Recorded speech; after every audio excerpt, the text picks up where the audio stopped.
오늘 하나님의 말씀은 야고보서 4장 1절에서 5절까지 함께 보시겠습니다.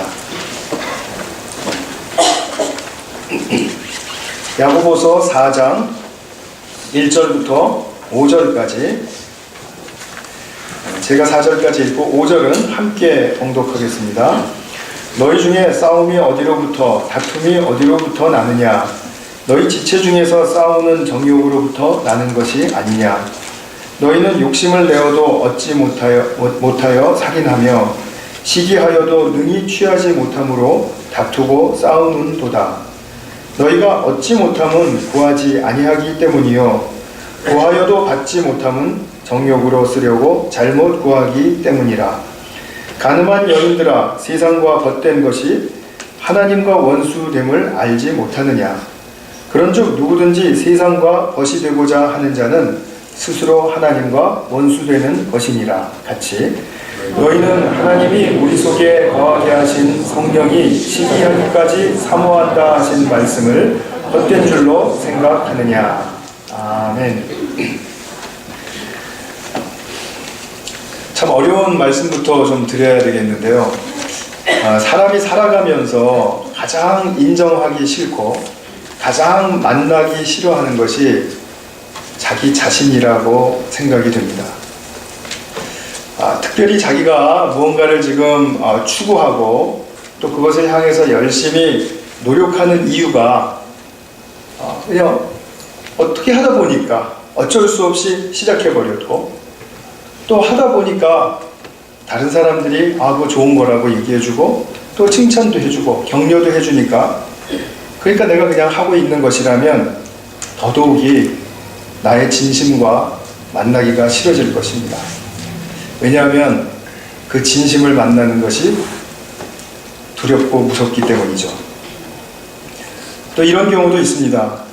이미 경험도 많고 또 많은 것을 이루었고 전문성도 또 인정을 받습니다. 그러나 누군가가 내면으로부터 진정한 사랑과 열정이 있느냐고 이렇게 진지하게 묻는다면 얼버무리지 않고 자신의 내면의 상태에 대해서 정말 두려움 없이 정직하게 말할 수 있는 사람, 물론 없지는 않을 것입니다. 그러나 많지 않습니다. 정말 제가 우리 성도님들과 또 제 자신에게 묻습니다. 이렇게 묻는다면 어떻게 대답하시겠습니까? 당신은 당신의 삶을 진심으로 사랑하고 애착을 갖고 있고 하루가 소중하고 그래서 열정을 가지고 살아가고 있습니까? 이렇게 묻는다면 뭐라고 대답하실 수 있겠습니까? 신앙을 가졌다라고 자부했던 야고보 교회 교우들도 그랬을 것입니다. 우리가 2장에서부터 보면 우리는 그리스도의 믿음이 있는 자들이다, 이렇게 분명하게 믿었죠. 또 3장 본문에 지난주일에 보셨듯이 자기들은 지혜 있는 자들이라고도 생각했습니다. 그리고 오늘 본문에 보시면은 기도도 우리는 열심히 올려드리는 그런 성도들이다, 이렇게 생각하고 있는 것 같습니다. 근데 야고보가 그 교우들을 바라보면서 그들의 문제를 피상적으로 그냥 보지 않고, 맞아요, 당신들은 그리스도의 믿음이 있는 자들이에요, 당신들은 지혜 있어요, 좀 부족할지 모르지만 있어요, 그리고 기도하고 있으니까 하나님께서 응답하실 거예요, 이렇게 하지 않고 정말 어떻게 보면 너무 피곤할 정도로 그것과 반대되는 내용들을 조목조목 아주 들춰내고 있는 것을 보게 되면 참 불편한 진실이 드러나는 순간이 아닐 수가 없습니다. 그 순간들이 지금 계속해서 가고 있기 때문에 야고보 교우들의 그 자리에 우리 자신을 대입하고 그 말씀을 듣는다고 생각하면 정말 이 피로도가 급증하게 되는 것이죠. 제가 이제 말씀을 준비하면서 이제 그런 경험들을 하기 때문에 이런 말씀을 드릴 수 있는 것 같습니다. 야고보는 공동체 안에서 이런 그 조목조목 들춰내면서 논쟁하려고 하거나 또는 비판하려고 하는 것이 아닙니다. 성경에서 모든 권면의 말씀이 있다라든지 또는 경고의 말씀이 있다고 하더라도 그것은 모든 말씀은 그리스도 안에서 정죄함이 없게 하신 하나님의 그 자비하심에 근거해서 말씀하고 있는 것입니다. 그러니까 정죄함이 없다, 판단이 없다 이것이죠. 그런 정죄함이 없는 말씀을 우리에게 들려준다라는 의미는 그 말씀이 깊이 사랑에 뿌리 내리고 있는 말씀이다라는 것입니다. 그리스도의 사랑에 뿌리고 내리고 있는 말씀이기 때문에 그 말씀을 들으면 따끔하고 그리고 좀 무한하기도 하고 수치스럽기도 하지만 그 이면에 또 무언가 따뜻한 겉면과 격려가 있는 것을 감지하게 되죠. 우리가 자라면서 양육을 받을 때 선생님이나 부모님이나 나에 대해서 속속들이 다 알고 있고 정기적으로 너는 이러했지 저러했지 그리고 다 조목조목 들춰내면서 그렇게 말씀하시는 그 분들이 있었죠. 제게도 있었습니다. 그런데 그때 그 조목조목 들춰내는 저를 지적하는 그 말씀들이 정말 너 이래선 안 되지, 너 이렇게 하면 사람 구실 못하지, 너 이렇게 하면 실패하지, 이런 판단과 정죄의 마음으로 막 이렇게 들려지는 말씀일 때는 더욱이 저를 가리고 싶고 그리고 방어하고 싶어져요.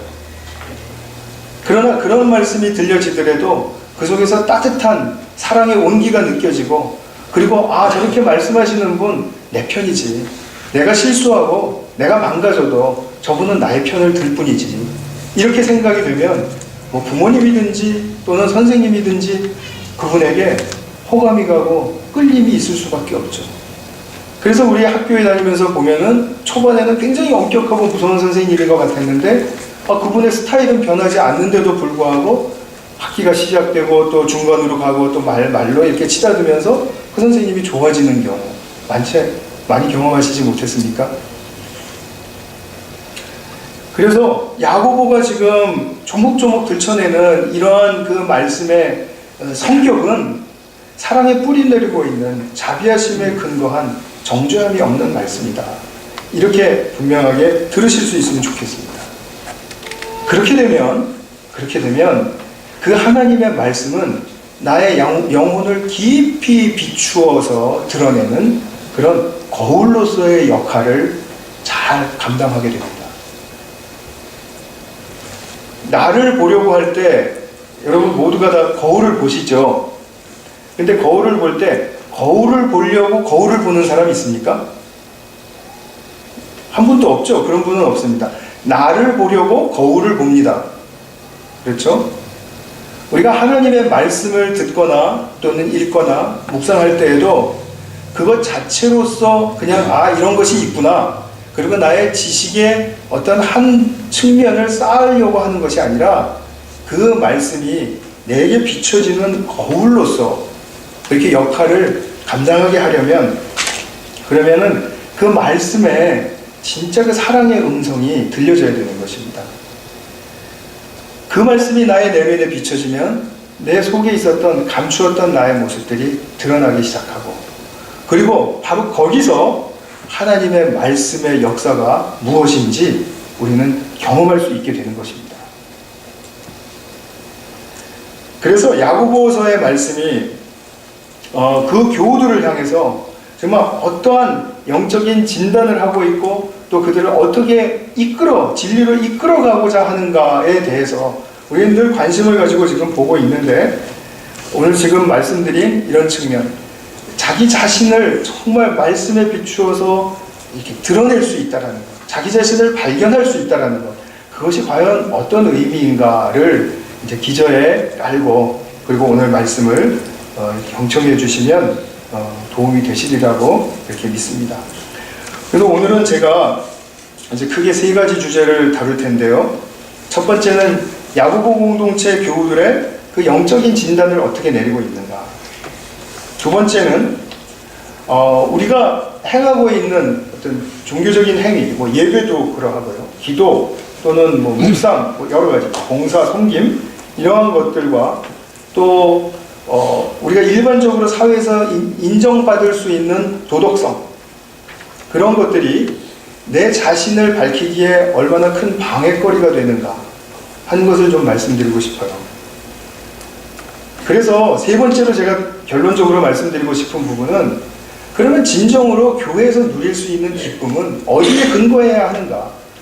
우리의 삶의 방향과 그리고 그 방식이 어디에 뿌리를 내리고 있어야 그래야 진정으로 교회를 통해서 주시고 싶어 하시는 그 하나님 나라의 기쁨과 활력을 우리는 얻을 수 있을 것입니다. 그런 부분들에 대해서 말씀을 전개해 가도록 하겠습니다. 야고보의 말을 들을 때 그 교우들은 즐겁지 않을 수 있습니다. 또 동의하지 않을 수도 있습니다.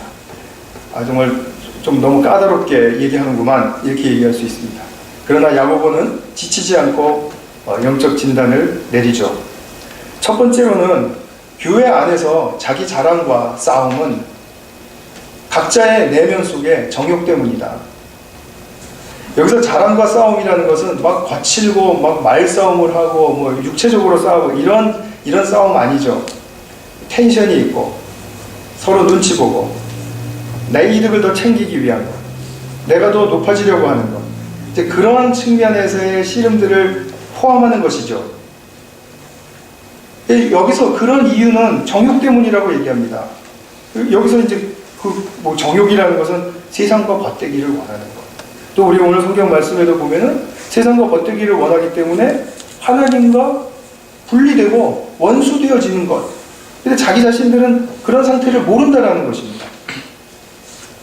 사람이 쾌락을 추구한다, 정욕을 추구한다 이렇게 할 때 그 자기가 추구하는 그러한 그 모습을 삼척 동자에게까지 모든 사람에게 다 알리지는 않죠. 은밀하게 좋아합니다. 그리고 자기에게 동조할 수 있는, 자기가 이제 말하자면 믿을 수 있는, 자기와 같은 색깔을 같이 하는 그런 사람들에게는 은근히 털어놓고 그리고 즐기죠. 뭐 그것에 대한 대상은 여러분들이 상상하실 수 있을 것 같습니다. 자, 그러니까 지금 이런 다 알릴 수는 없고 은밀하게 해야 하고 끼리끼리 해야 하는 그런 가운데서 지금 진행되고 있는 이 생활은 굉장히 텐션이 많이 생기는 생활인 것이죠. 그러니까 이 나의 겉과 속에도 얼마나 갈등이 많이 생기겠습니까? 그러면 이 갈등은 자기에게만 머물까요? 그렇지 않습니다. 이 갈등은 나랑 가장 가까이 있는 사람부터 그 사람과 사랑의 관계를 맺어가는데 장애물이 되는 것입니다. 그래서 어떠한 정욕도 나랑 아무리 가까워도 그것은 그 사람과의 사랑의 관계를 방해합니다. 정욕에 대해서는 사도 요한도 요한일서 2장 16절의 말씀 속에서 육신의 정욕, 안목의 정욕, 이생의 자랑, 그냥 우리가 뭘 얘기하는지 얼핏 이렇게 알 수 있을 겁니다. 그런 것들로 표현했는데 이건 또 일반적인 언어로 말한다면 중독이라고 말할 수 있습니다. 정욕은 중독입니다. 중독이라면 우리가 심각하게 생각할 수 있는 중독, 마약 중독이라든지 도박 중독이라든지 이런 거 있을 수 있죠. 그러나 가벼운 중독도 많습니다. 쇼핑 중독, 인터넷 중독, 게임 중독, 혐오 중독, 중독에 너무나 많은 종류가 있어요. 근데 중독이라고 할 때는 그것이 언제 중독이라고 이렇게 평가되냐 하면 자기의 삶에 피해가 되고 자기의 삶을 조종할 수 없는 그런 정도가 되면 그것은 중독이라고 부르는 거죠. 그러니까 일 중독도 분명히 중독이 될 수 있는 것이고요. 관계도 너무 지나치게 관계에 집착하면 관계 중독 될 수 있는 것이고요. 여러 가지 중독이 될 수 있는 것이죠. 그래서 이 정욕, 쾌락 추구, 이 중독은 결국은 그 자리에서만 머물러 있지 않고 악심으로 번지기도 하고 그리고 시기에 이르게도 합니다. 그러면서도 외적으로는 반듯하고 도덕적으로 하자가 없어 보일 수 있기 때문에 사회적으로는 문제가 안 될지라도 정욕의 그 나쁜 영향은 무엇이냐면 결국 자기 자신을 보지 못하게 만드는 것입니다. 자기를 자꾸 정당하게 하고 자기가 옳다 하고 그리고 그것을 자꾸 주장하려고 애쓰는 그런 삶으로 아주 피곤한 삶으로 나아가게 됩니다. 자신이 싫더라도 진실을 만나는 것과 정말 나는 진실을 만날 필요가 없어 이게 그냥 나의 진실이야 라고 생각하고 그렇게 사는 사람하고는 큰 차이가 생기게 됩니다. 정욕이 채워져서 만족할 때가 내가 이런 것을 즐거워하는구나, 내가 이런 것을 좋아하고 기뻐하는구나, 그래서 정욕이 채워지는 만족을 얻을 때가 진짜 자기 자신이라고 생각하기 때문에 자신의 깊은 진실과는 만나기가 더더욱이 불가능해지는 것이죠. 또 두 번째 진단은 무엇이었냐 하면 이들은 정욕 아래에서 기도하는 사람들이다. 이렇게 지금 야고보가 지적을 하고 있습니다. 정직한 무함을 드리는 그러한 기도가 아니라는 것이죠. 왜냐하면 정욕을 목적으로 하니까요. 이 말은 이렇게 정욕을 목적으로 하니까 내가 기도가 안 드려진다라는 그런 측면을 생각할 때 도대체 어디까지 이 나의 욕심을 없애야 되는가 그렇게 생각하실 필요 없이 반대 국면을 확인해 보시면 될 것 같아요. 내 기도에 하나님을 가까이 하려고 하는 의도와 소원이 있지 않고 또 내 삶에서 그리스도의 사랑의 법이 최고의 법으로서 내게는 정말 철저하다. 그리스도의 사랑의 법만이 내 인생을 바르게 풍요롭게 할 수 있다는 그 철박한 고백과 인정, 그것이 없다면 우리의 기도는 정욕으로 드려지고 있는 기도가 되기가 너무너무 쉬운 것입니다. 그래서 야고보 교우들은 기도를 열심히 하고 있는데도 불구하고 야고보는 너희가 구하지 않는다라고 얘기해요. 너희가 얻지 못하면 구하지 아니하기 때문이다. 기도를 열심히 하고 있는 사람한테 너희들 기도하고 있지 않아? 이렇게 말하면 얼마나 좀 어리둥절하고 기분도 나빠지고 그렇게 되겠습니까? 근데 야고보는 그렇게 얘기하고 있어요. 그들이 기도를 하고 있지 않다라는 말은 기도에 행위가 없다라는 말이 아니라 잘못된 영적인 지도 위에 있다라는 것이죠. 하나님께로 나아간다는 것이 너무나 막연하고 답답하게 느껴진다는 것이죠. 구체적으로 그 내용을 잡지를 못하는 것입니다. 그것이 경험이 없다는 거예요. 또 정욕을 누리는 것이 차라리 낫다. 이렇게 즐겁게 살면 되지. 하나님이 이것도 내 기도에 응답을 주시는 거 아니야? 이렇게 하면서 살아가기 때문에 정작 구할 것은 구하지 못하고 있는 것이다. 이렇게 말하는 것입니다. 굉장히 기도를 열심히 하고 있는 사람에게 당신의 기도는 무용합니다. 쓸모없습니다. 이렇게 말하면 절망적으로 들릴 수 있죠.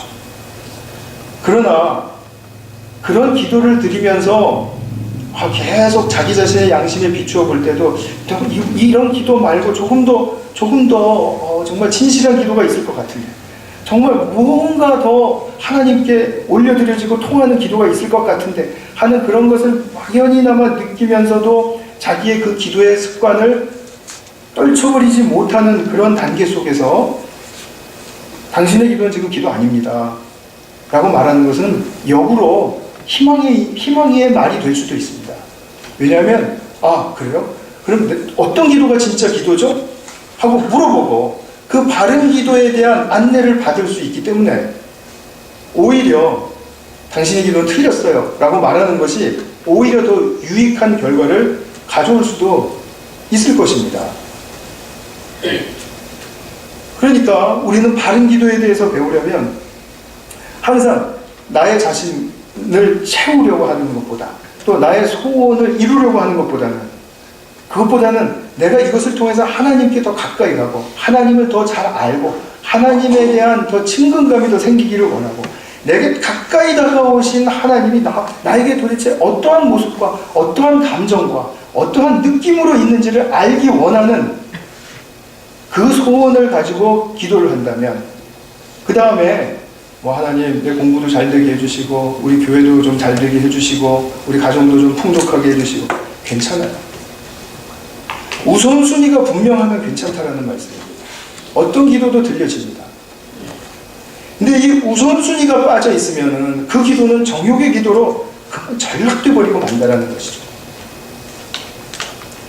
하나님을 가까이 하기 위한 기도, 또 그리스도의 사랑의 최고의 법을 배우고 싶고 그것이 절실하다는 그런 내 고백이 묻어져 있는 바로 그런 기도. 주님의 사랑을 배우지 않으면 나는 살 수 없는 존재입니다. 영혼이 숨 막히는 존재입니다. 그런 질식 상태에서 난 살 수 없습니다. 이런 기도. 이것이 바른 기도이죠. 그런데 이런 바른 기도가 드려져야 됨에도 불구하고 내가 정말 하나님께 가까이 가야 될 필요가 느껴지지가 않고, 그리고 그리스도의 사랑의 최고의 법이 내 인생의 지고한 법이 될, 그건 좋긴 한데 그렇게 지고한 법이 될 필요까지야, 이렇게 생각하는 것은 자기의 도덕성에, 또 자기가 인정받는 어떤 행위나 어떤 자기의 스타일, 그것에 만족하고 있기 때문에 자기가 정말 내면으로 절실하게 요구하고 있는, 원하고 있는, 외치고 있는 자기의 내면의 세계를 볼 수 없다라는 그런 말씀을 드리고 싶어요. 그래서 야고보의 포인트는 그 교우들에 대해서 지금 한마디로 일축해서 말씀드린다면 조금 더 어려운 말씀이 되겠지만 도덕적 반법주의에 빠져 있다, 이렇게 말할 수 있습니다. 도덕적이라는 말은 도덕적으로 보인다라는 겁니다. 사회적으로 도덕적으로 하자 없습니다. 근데 반법주의예요. 그리스도의 최고의 법이 필요 없다는 거죠. 우선순위로 필요 없다는 거죠. 그리고 거기에 대해서 저항하는 마음이 있는 것입니다. 그리스도의 최고의 법에 대해서 그것이 내 최고의 자리, 내 인생의 최고의 자리에 올라올 것까지는 없다라고 생각하시는 분들 혹시 있습니까? 그러면 그것이 바로 그리스도의 법을 저항하고 있는 그러한 모습입니다. 예의도 잘 지키고 넘어야 할 관계의 선도 넘지 않고 아주 좋습니다. 좋아 보입니다. 그런데 내적으로는 그리스도의 법, 이 사랑의 법을 행하는 것을 저항하는 것이다. 그것이 바로 도덕적 반법주의입니다. 2장에서도 이들은 이웃사랑도 자기 도덕적인 기준에 맞추어서 가난한 자와 부자를 차별해서 대우했다고 그렇게 얘기했죠. 그들은 결코 주님께서 보여주신 진짜 사랑의 도를 행하는 것, 겸손과 온유와 또 인내와 희생이 따르는 그 그리스도의 사랑을 배워서 행하기까지는 그렇게까지는 안 해도 된다, 이렇게 생각했기 때문에 차별했던 것이죠. 반법주의죠. 여기서 우리는 조금 더 이제 내면의 깊은 성찰이 필요합니다. 조금 더 들어가겠습니다. 겉으로는 도덕적이나 최고의 사랑의 도까지는 필요 없다고 생각하는 그러한 신자들로부터 나타나는 대표적인 양상은 무엇이냐 하면, 계속해서 같은 맥락 속에서 말씀드리는 바와 같이 자신에게서 내적인 죄가 발견되지 않는다는 것입니다. 내가 죄인이라는 것이 인정이 되지 않는다는 뜻이에요. 자기 안에 실제 결함을 볼 수 있는 통찰력이 자기 도덕성에 지금 가리워진 것을 말하는 것입니다. 그래서 자신의 내면을 성찰한다고는 하면서도 자기 죄의 잘못을 보지 못하고 괜찮다고 생각한다면 그것은 내가 지금 잘못된 영적 길이에 있다, 이것을 인정하실 수가 있어야 됩니다. 내가 괜찮다라고 생각하면 일단 잘못된 영적 지도 위에 있는 것이라고 생각하시면 됩니다. 사람에게는 이 표면적으로 지어지는 죄가 있고요, 내면으로 뿌리 깊은 죄가 있습니다. 표면적인 잘못, 표면적인 죄라는 것은 무엇이냐면 우리가 그냥 흔히 보는 죄예요. 매너가 아주 더티하다라든지 말투가 아주 거칠다라든지, 그죠? 사람 상처 주는 말, 그다음에 또 뭐 저급하다고 판단되는 것들을 뭐 쫓아다닌다라든지, 뭐 여러 가지 있겠죠. 뭐 구체적으로 제가 열거하진 않겠습니다. 저 사람 저런 걸 저렇게 추구하고 돌아다니냐? 이런 것들 있잖아요. 근데 뭐 또 준법 정신 없는 거, 그죠? 운전하면서 휙 쓰레기 그냥 버리는 거, 뭐 이런 거. 이런 것들은 표면적인 잘못이죠. 잘못은 잘못입니다. 그런데 이것보다도 훨씬 더 치명적인 잘못이 우리의 내적인 죄입니다. 내적인 잘못입니다. 사람이 내적인 잘못이라고 말할 때 이것을 분명하게 기억하시면 좋겠습니다. 그리스도의 사랑과 같은 진짜 사랑 받을 필요 별로 없다. 그런 사람 동경하지도 않아요. 그런 사랑을 행하는 것이 내 관심 밖입니다. 그렇다면 그 상태, 그 내면의 나의 상태가 치명적인 나의 죄입니다. 잘못입니다. 좀 깊은 차원에서 말씀드리는 거니까 잘 헤아리시면서 들어주시기 바랍니다. 야고보 공동체 교우들이 대부분 유대교에서 전향한 사람들이었습니다. 자, 유대교에서 율법을 추구하고 율법을 준수하고 하는 것이 핵심에 있기 때문에 자칫 그 율법의 의도를 떠나서 빠질 수 있는 잘못은 율법주의입니다. 이 율법주의라는 것은 이 율법이 추구하는 것은 아닙니다. 그러나 행위와 또는 어떤 겉으로 보이는 기준에 입각하기 때문에 외형적으로 잘 준수해 보이면은 그럼 그것은 일단 통과입니다. 율법의 세계에서는 그래요. 그 마음의 의도가 무엇인지 또는 그 마음의 동기가 무엇인지 그런 것을 핵심에 두고 묻지 않습니다. 그래서 안식일을 지켰느냐, 하나님 말씀 지켰느냐 할 때 안식일을 지켰느냐라는 측면을 본다면 거기에 수백 가지 조항들이 있었는데 그 조항을 다 잘 지켰으면은 그 사람은 통과돼요.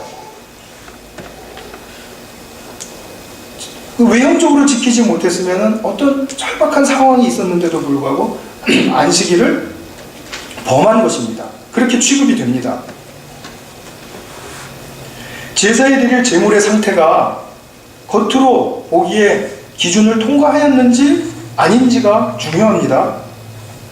흠이 있는 제물을 드릴 수가 없었습니다. 제사 드리는 사람, 제사자는 겉으로 보기에 불량해 보이지 않으면 도대체 제물을 드리는 마음이 진정으로 하나님을 사랑하고 하나님을 향하고 가까이 하려고 하는지에 대해서 묻지 않습니다. 이것이 율법주의의 아주 맹점이죠. 이렇게 겉으로 보이기에 종교적인 그 행위와 종교적인 드림이 인정을 받는다면 그러면 난 됐어. 이게 뭡니까? 자기의죠. 나 됐어. 나 이거 괜찮아. 그렇기 때문에 자기를 들여다보지 않죠. 일단 통과됐으면은 휴 하고 마는 거지 거기에 대해서 또 힘들게 자기의 내적인 자원을 또 에너지를 막 써가면서 나의 동기가 무엇인가, 나의 마음의 지금 의도는 무엇인가 이것을 행하려고 알려고 하지 않죠. 결국은 우리가 종교적인 행위를 만족스럽게 하면서도 자기 의의 정신이 생긴다면 그러면 그것은 회심하지 않은 비신자들의 높은 도덕성에 이르는 것과 비슷한 수준입니다. 우리가 교회 밖에서도 보면은 도덕성이 아주 높은 믿지 않는 분들 많죠. 그런 분들 보면 인간성도 좋아 보이고 참 좋잖아요. 나쁘다는 게 아닙니다. 그냥 그런 사람들 정도 된다는 거죠. 그리고 저 사람들이 나와 더 많네, 나랑 더 잘 맞네, 통하네, 이런 생각이 든다는 거죠. 도덕성에 머물고 있는 피상성이 바로 우리를 그렇게 만들어 버리는 것입니다. 그렇게 만들고 또 한 가지 폐단은 무엇이냐면 교회 다니면서도 자기 의가 있으면요 정말 내 주변에서 절실하게 예수님 사랑에 붙들리기 원하고 그 사랑 배워보려고 한가님을 쓰면서 애쓰는 사람들이 보이지가 않습니다. 그 사람들의 진가를 인정할 수가 없습니다. 아, 저 사람 그냥 종교적이네. 종교적이네. 한마디로 그냥 끝나버려. 저런 사람이 있지. 그리고 다른 사람으로 취급해버려요. 이런 말뿐인 것입니다. 그러면 교회 안에서의 진짜 기쁨은 어떻게 였습니까? 어떻게 였습니까? 지금 제가 말씀드린 것에 기초하면은 당연히 결과가 나오죠. 첫 번째로는 뭐 우리의 종교적인 행위 또는 밖에서 우리가 도덕적으로 잘 살아야 하는 또 그런 어떤 모습들, 그런 모습들을 통해서 자기 자신을 바라보면서 나는 그리스도의 사랑을 날마다 무한히 더 많이 받아야 하고 더 많이 누려야 할 절대적인 필요가 있는 사람이다 라고 자기 자신을 인정할 때 그때 기쁨이 샘솟기 시작하는 것입니다.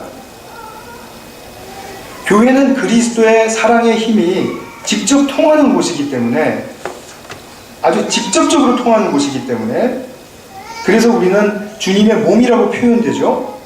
그렇기 때문에 우리가 어떤 것을 통해서도 주님의 사랑을 나는 많이 받아야 한다, 많이 누려야 한다, 거기에 있습니다.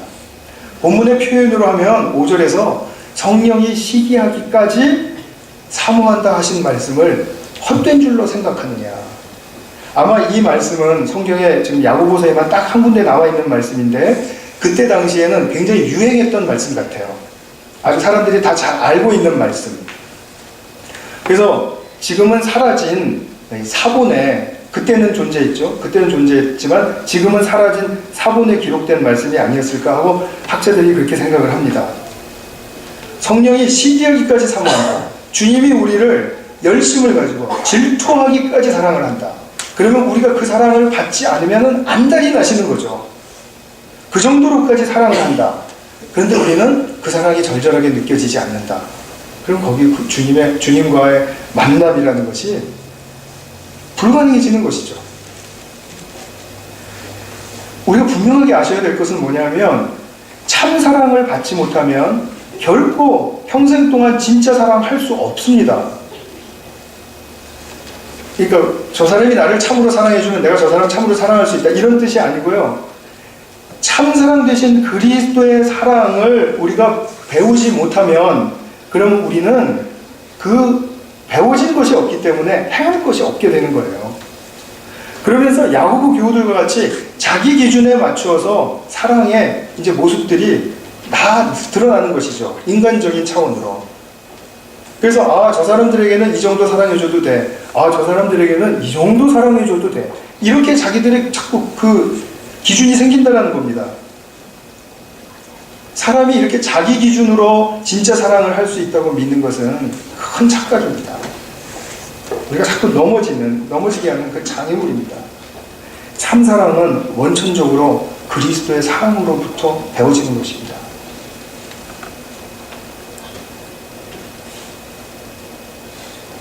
저는 다른 종교에서 이것을 배울 수 있는지 없는지 저는 그건 잘 몰라요. 제가 분명히 아는 것은 교회에 들어오셨으면 교회 안에서 그리스도의 사랑으로부터만 배워질 수 있다는 사실을 분명하게 절감하느냐, 저는 이것이 우리 현대 그리스도인들, 우리들에게 큰 관건이라고 생각해요. 여기 들어와서도 그리스도의 사랑이 절대적이 아니다라고 생각이 든다면 그것은 아무 데서도 못 잡을 확률이 많은 것이죠. 정말 우리가 뼈저리게 이것에 대해서 정말 간절함이 있어야 됩니다. 그리스도의 사랑은 어떤 사랑이었죠? 혼돈과 공허와 흑암 가운데서도 말씀하시니까, 사랑의 말씀이 이루어지니까 창조의 조화가 아름답게 우리 앞에 나타나더라는 거죠. 사랑이죠. 창조적인 사랑. 또 분리와 단절과 소외가 범람하고 넘치는 이 세상에서도 구속의 화목을 이루어내시는 그 사랑, 그것이 성경은 진짜 사랑이라고 말합니다. 이건 아시죠? 태권도 노란띠인 사람에게서는 노란띠 수준 이상을 배울 수 없다는 거 다 아시죠? 우리가 진짜 사랑을 배우려면 그 그리스도의 참 사랑 앞에 우리 자신을 낮추고 그 사랑을 배워야만 합니다. 그리고 그 사랑에 순종하는 삶이 따라갈 때, 그때 창조적인 것들이 일어나고 구속의 화목의 하나됨이 역사가 일어나고 이렇게 되는 것이지, 이것을 따르려고 하지도 않는데 이런 축복들이 없으니까 그런 축복들은 다 공허해, 이렇게 말하는 것은 너무나 앞서 질러간 것이죠. 두 번째로 제가 아까 말씀드린 것에 이어서 말씀드립니다. 교회에서의 기쁨은 뭐냐면 그리스도의 사랑을 배우려고 몸부림하는 사람들을 내 곁에서 볼 수 있는 것입니다. 성도님들은 정말 우리 주변에서 그리스도의 사랑에 정말 붙들리려고 몸부림하고 있는 그 형제 자매들을 보시고, 그리고 기쁨이 있으십니까? 기쁨이 있으십니까? 없으셔요? 저는 우리 교회에서 많이 보는데 이상하네요. 이분들은 이래요. 이 형제자매들은 이래요. 남들이 잘못하는 거 압니다. 남들이 잘못하는 거 눈에 띄고 왜 모르겠습니까? 남들이 잘못하는 거 다 알죠.